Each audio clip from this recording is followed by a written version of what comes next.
everybody on Facebook Live. We're here at Main Point Women of Faith, and I just had a short announcement. We will not be having a live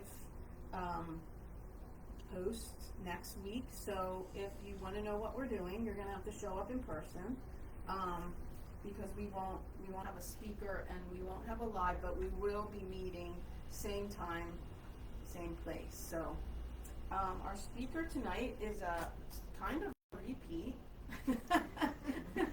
Jody was here a couple weeks ago with her sister, talking about their group, 4 Girls on a Mission. So Jody said she would be happy to come back and share some of her story about what God has done in her life. So she's going to come up, and Jody Eberly is her name. So you can come on up, Jody. I'll just say a prayer for you, and then it's all yours. All right.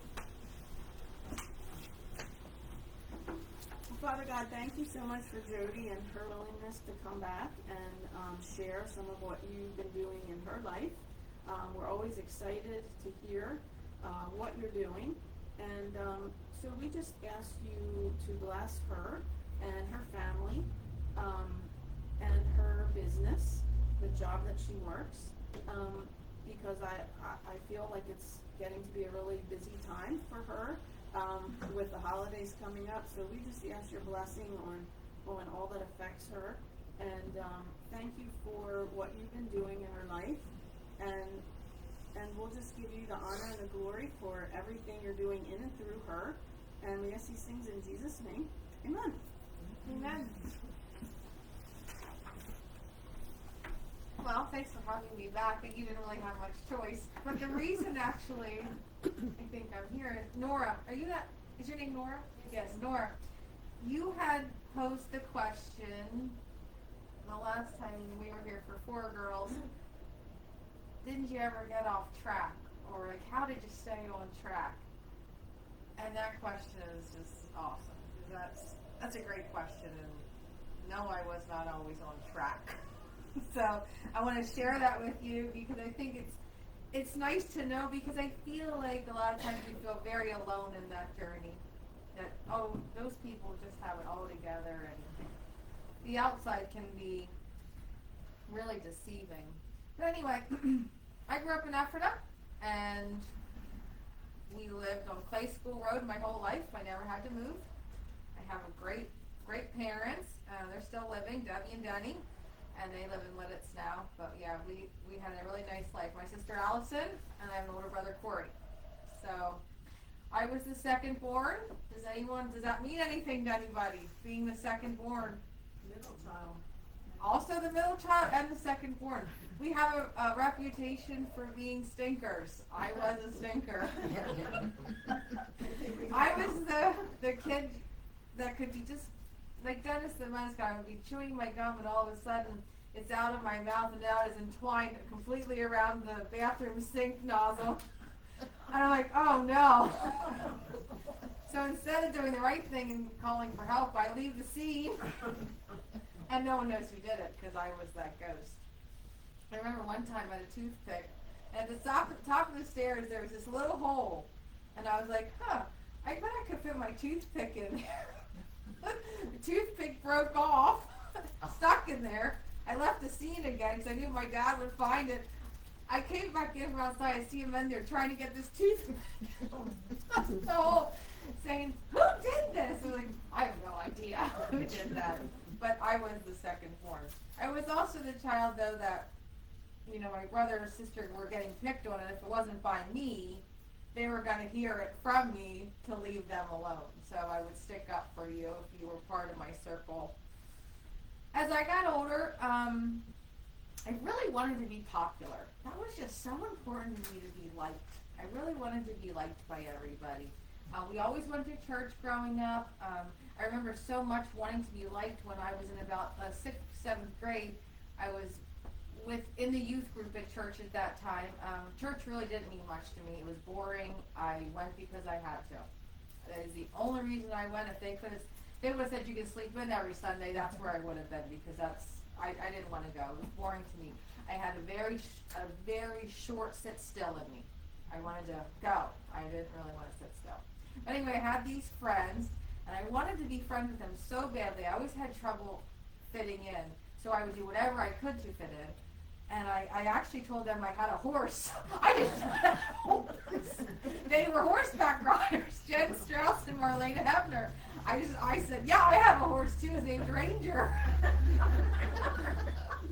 Now, you would know my life and how hysterical that is. But they always be like, well, we want to see your horse, and we want to see this horse, Ranger. And I was like, well, you can't. And anyway, my family was also a little bit more old-fashioned. We had no remote for the TV, even when I was still 16. I am 48 now, but still, remote controls were out at that time. We had no VCR. Another thing I did lie about, yeah, we have a VCR and all this stuff. We didn't have it, but I wanted to fit in. So desperately wanted to fit in, and but my parents were more like, no air conditioning. We didn't have that either. So not that they didn't give to us. That's not what I'm saying. But we didn't have all the comforts that maybe some people my age did. I just wanted to be popular, noticed, and just fit in with the crowd. My friends happened to be kind of rich too. I didn't really remain friends with the horse friends. They found me out and decided that I was a liar, which would have been true. I did not have a horse ever, so that was kind of interesting. I didn't really get in trouble in school. I wouldn't say that. I definitely bucked my teachers more than what my older brother did, but I wasn't like in trouble. I didn't like school. I did the bare minimum. I got by though, okay? I met my husband when I was a senior and I was a junior in high school. It's irrelevant. Either way, I knew from a very quickly I knew that I wanted to be with this man. He just made me feel good. He was exciting, and he was all the things that I thought I was looking for. And as time moved on, we did break up a couple of times, and I ended up moving to Colorado to try to get away from the whole life that I was living. I just wanted a fresh start. We would visit out there a lot when I was a kid, and I was like, this would be a good start for me. I'm going to go out there and make it on my own and try something different. All the while, remember, I'm doing nothing with Jesus. I think I stopped going to church when I was in about 10th grade. I think the last time I went to church was with my friend Sherry, and we were learning how to smoke cigarettes at church camp. So that was where when my student was leaving the church, and yes, at this time I was smoking cigarettes and drinking, underage drinking, all of the things. I think I was arrested for underage drinking at least 3 times. That was like a slap on the wrist, though. It sounds really serious, but it's like lose your license, and I did have to go to court for it one time. I really wasn't that bad, though, but it was like I had that unlucky hit. You would go to the party, it would get busted. I was there, so that was me. I was there. All the while, not involving Jesus in my life at all, which came with a lot of guilt as well. So I would try to get away from the family in that way, because I felt like everyone in my family could just fall into line in loving God. Everybody but me. I feel like, how do they have this faith for this person they can't see or touch, or why can't I fall in line like them? I want nothing to do with this. I want to just do my own thing. I want to be doing my own thing, which I did make a couple notes here, which I think I got away from a little bit. Fighting the current. I was fighting the current all the time. So I got along great with my family, but I always felt sort of half bad when I was around them, because I'm not doing life like they are. It seems like they just have this all figured out, and they're with boyfriends that are going to church, or they're doing it right, and I'm fighting the current all the way, which I probably was doing that a lot of my life. Which then I kept running into roadblocks. That would be maybe the underage drinkings, and then of course my first husband. So I left for Colorado, and soon he was coming out and followed me out to Colorado.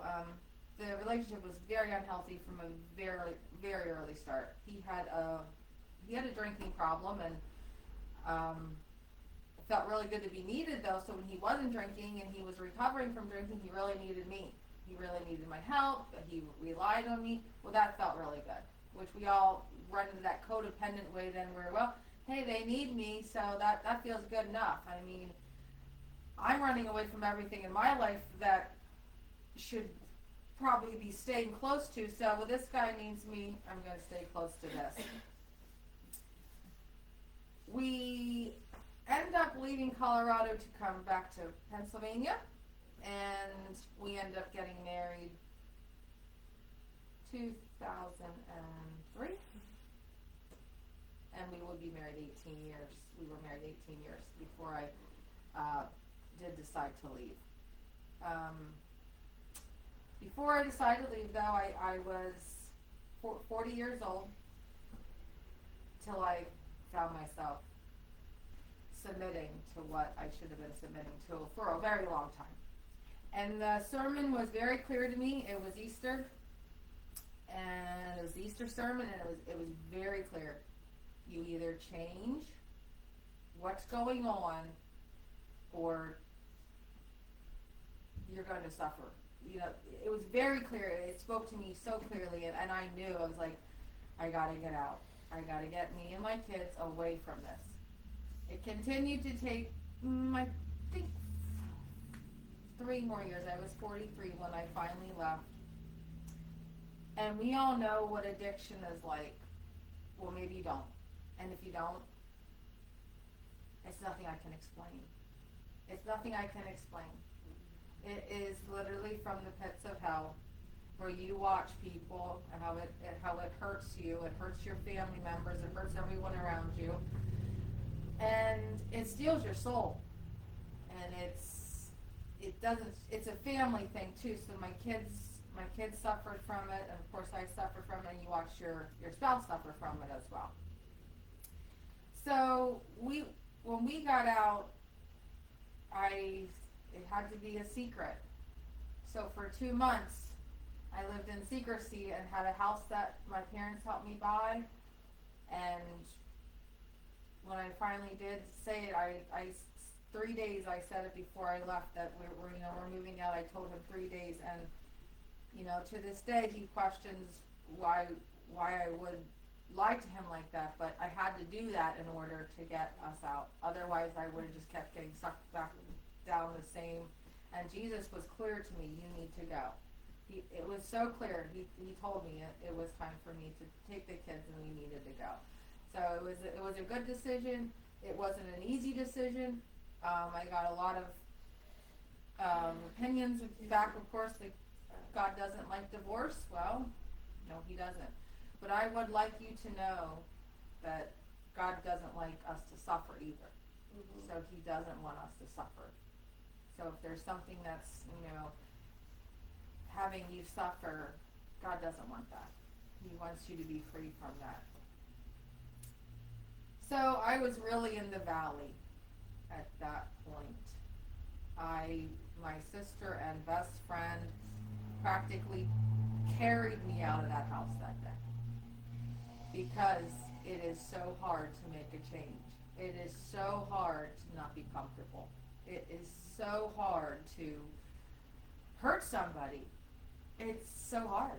Even if you think, well, they deserve it. Well, it's incredibly difficult to do that. So we moved into our new home, and from the minute I moved into that new home, Jesus granted me peace. I slept good every night. I never was scared. I never worried about finances. All the things that should have been on my mind, but he was faithful. Sometimes money would show up in the mail to help me and the kids out, because we were, and I had a great family, don't get me wrong. I could have asked anybody, oh, yes, we'll help you. I didn't have to. He was faithful through that whole time, and when I say that I ran away from him for like almost the first 40 years, that's true. I just pushed back, like I can do it on my own, I can do it on my own, I can do it on my own. It just doesn't work that well. So when you had the all other ground is sinking sand, it truly is. That truly was how I felt. I know it would be like really great, and then phew, and then it would get good, and phew, and it never felt solid until, not that you still don't have your days, because I think that, you know, how we were talking about it, it sounds so easy, but it's not easy. But life wasn't meant to be easy. But our choices will reflect how easy it is and how we feel. You know, the choices I made reflect, those choices reflect, and they don't stop reflecting. You know, my kids still will have to battle things that, because of my choices. And they say, well, forgive yourself. Yes, forgive myself. My kids still have to battle the choices that I made. You know, they didn't ask for that. They were brought into that. Now they have to have counseling, etc., etc. You know, I'm so thankful. One of my biggest, what I'm most thankful for, I think, though, is just learning how to be self-aware and vulnerable. Self-aware of who I am, self-aware like other people, vulnerable with my life, my shortcomings, you know, where I fall short. I can say them, and I can say them to my children. I feel like that has been such a gift, because, you know, they need to know that I know that I was wrong in a lot of my choices, and they could forgive me, because we could talk about it, like, why did you stay so long, Mom, or what, you know, all the hard questions, and it's like, but I could be vulnerable with them, and they can forgive me, and I can say, you know, where I fell short and what I should have done differently for them.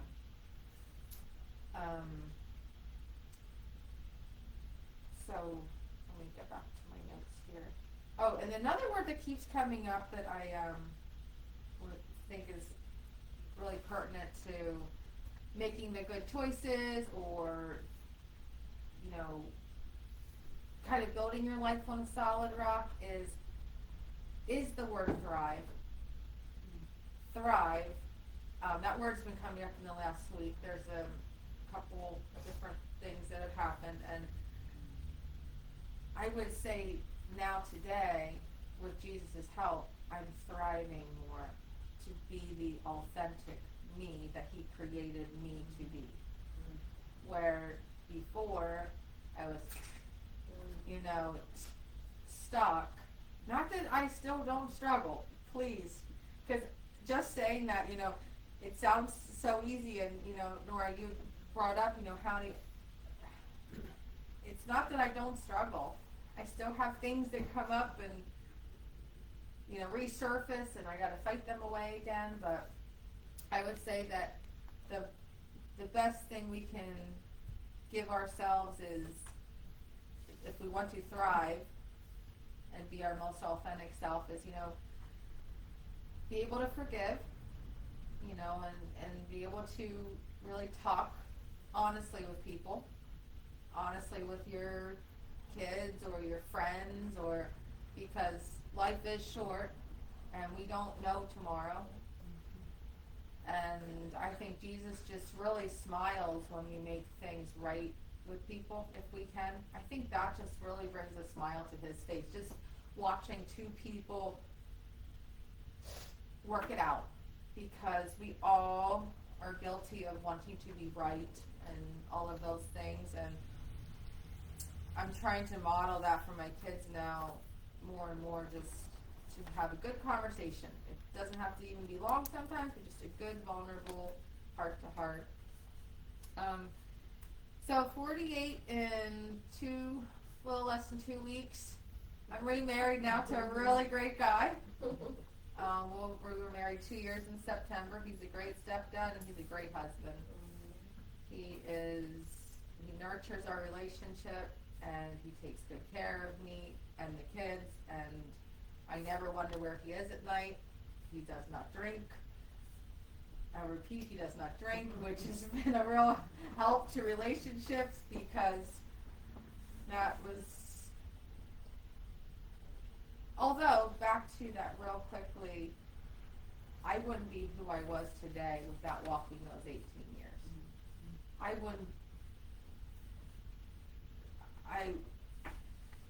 Those 18 years, although hard, and I don't know if that's the way we want to get to where we want to be. I'm not saying that, but it helps me to walk with people who hurt like that so much better, so much more authentic, and where I can help them better and hear them better because I know what they're feeling. And that's like that's why you have support groups for people, who have husbands or wives, or you have support groups if you struggle with addiction, because I always say that's a real hero who gets out from underneath addiction. That's a real hero. That is not easy. I gave sugar up for, I don't know how long it was, for an empathy challenge before I left him. Sugar, dairy, and wheat. I mean, you might as well not eat, right? And I tell you what, I felt for him. Because you think about how we want to just go after what we want. It's like sins of the flesh. Like we just want to feel what we want to feel. We want to hit that shoe fly pie. We want to hit the shoe fly pie. We don't want to say no to ourselves because it feels good. But we know like that short term feeling, but it's not long term. So I do feel for that. And like I said again, anyone that is fighting that, I mean, that's a challenge, and I do never judge that, not ever for 1 minute. And then something also this week that I listened to, leading into talking about what it's like to journey with Jesus, is that in America now, like our faith is so shaken. So we are safer now than we have ever been in our lives, and our anxiety is higher than it's ever been. We have more safety features, more safety, and we are more scared to leave the house than we have ever been, 40, 50 years ago. And Max Lucado said that, and I just thought about that, like, it's so hard to have that kind of faith. It's so hard. How do you actually get it? Like I do still ask that. How do I actually really achieve that? And I still think I'm working on that. I don't think that just happens. I really envy people who have that really licked, but I know I had faith was given to me that day I moved out, and I'll never forget it. So I like this verse, and I read it a lot, and I think it's just really nice to know how much we are really loved by Jesus. And I don't really think that's easy to feel either, because I think it's hard to feel. But I want you to know this is how he feels. It's Ephesians chapter 2, verse 10. For we are God's masterpiece. He has created us anew in Jesus Christ, so we can do the good things he planned for us long ago. I know Jesus planned good things for me long ago. I felt that. But again, my way was better. And that came with a great price. So that's kind of my story, and that's kind of all I have tonight for you. So if you have any questions for me, you can feel free to ask me. I'm an open book.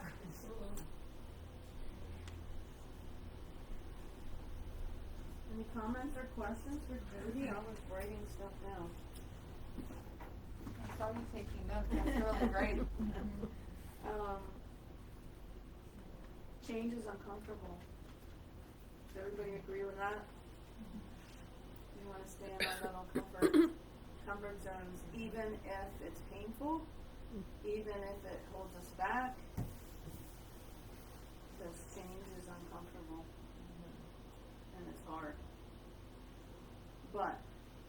so worth it in the end, right? Yes, it's a fact.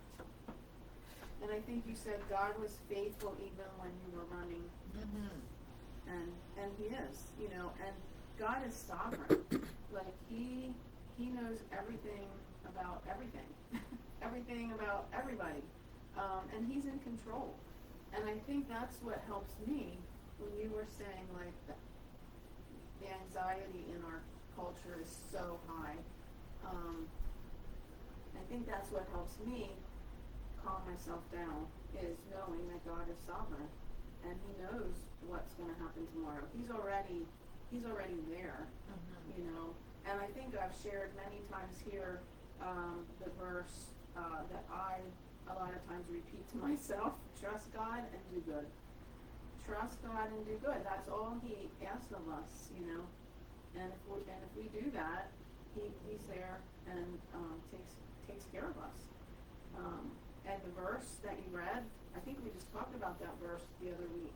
God has good things planned for us, but sometimes we're so sucked into our own thing that we forget that. And also, and you said you always felt it. Oh yeah, yeah. But just focus on his masterpiece. Yeah, like that's how everybody just wants to be loved and needed, and and see. And you're his masterpiece. Like he's created you to do these good things, and you're capable. Right? Yeah, there we go. Capable. That's capable. The word that you were saying last time. Yes, that's right. We are.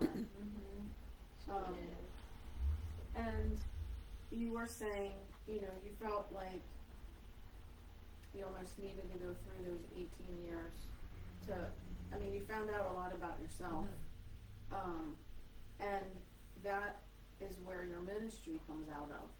Yes. So the hard things that we go through, that's what God is going to use as your ministry, because God got you through, and now you can share other people's hurts, and like you said, talk to them, talk to people, be authentic, be open, be real. Those are things that I jotted down. And God redeems and restores. Like that's the business that He's in. And yet you can talk to your kids, openly and honestly, and help them deal with, what they've been going through. But that's what God does. He wants to redeem and restore, and He can redeem your life. He can redeem your family. That's what He loves to do. But we have to let go and allow Him to do that, And you talked about consequences. There's consequences to our decisions, good or bad. Yeah, for real. And you learned a lot through the pain. Yeah, you do learn a lot through pain. That's very true. Yeah, and we all want to be noticed. We all want to fit in. We all want to be seen. That's just being human.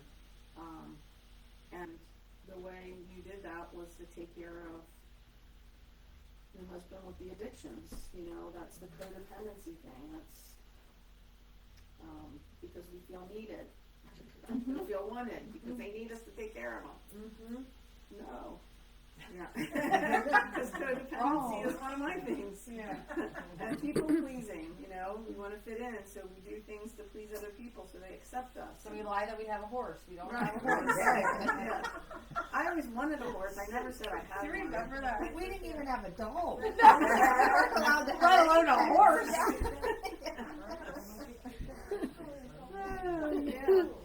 They're the things we do. Jody, did your leaving trigger any changes in your ex-husband? No. That's a shame. He does see my son. My son's 14. He has him Wednesday nights and then Saturday afternoons. So it's limited, and it's kind of based around like a drinking schedule. Like I know, like we pick up, and just drinkers are very scheduled. So if he's high functioning, so he works full time too.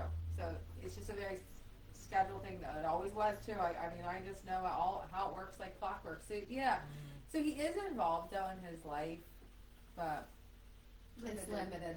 Yeah, which is how it should be. And they don't really push for more, like rec doesn't push for more, and I really will give him that credit. He knew though he wasn't able to care for him more, so he never fought me for that, and that is really nice. That's huge, because I didn't have to have that, and I really appreciated that. You didn't have that fight. No, more time no, and all I that. was able to, and that's, you know, some things that keep me stuck. I was able to raise my kids then after that myself. Is your 14-year-old your youngest? Yes, Yeah. my daughter's 20. She's a junior at Pitt, and she's getting her paramedic certificate. Then she'd like to go back for nurse practitioner. She's really intelligent, and my son's like, "Can I get out of school now? Can I break out now?" That's right. more He's home else. studying right now. And by the way, he's the second born. I think we mentioned them. He's the stinker, and always has been. But he's great. They're both great kids. But yeah, so Yeah, well, thanks for sharing. Yeah. Anyone else? anyone else have any other Any questions? questions? I like what you said. I think God loves us to work things out with people. He loves to see two of his masterpieces working things out, just like we as parents You love love to see our children work things out yeah. amongst I themselves. I think he really smiles about Mhm. that. You know, if it's something you can work out. So yeah.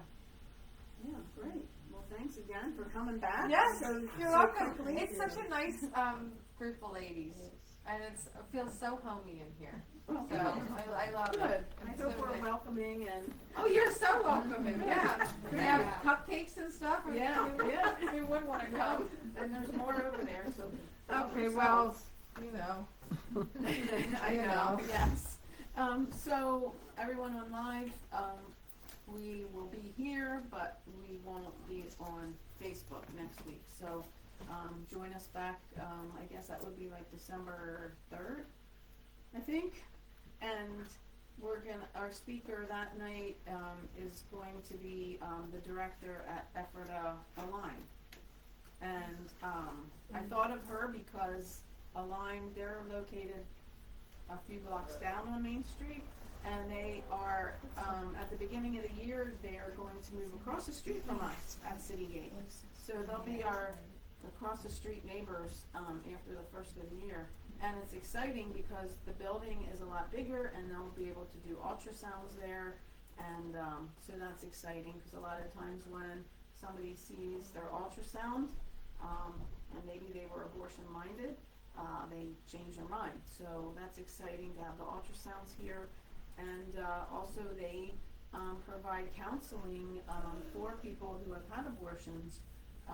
So I think, you know, she'll probably talk a little bit about that, but that's good things to know. So join us back then in 2 weeks for that.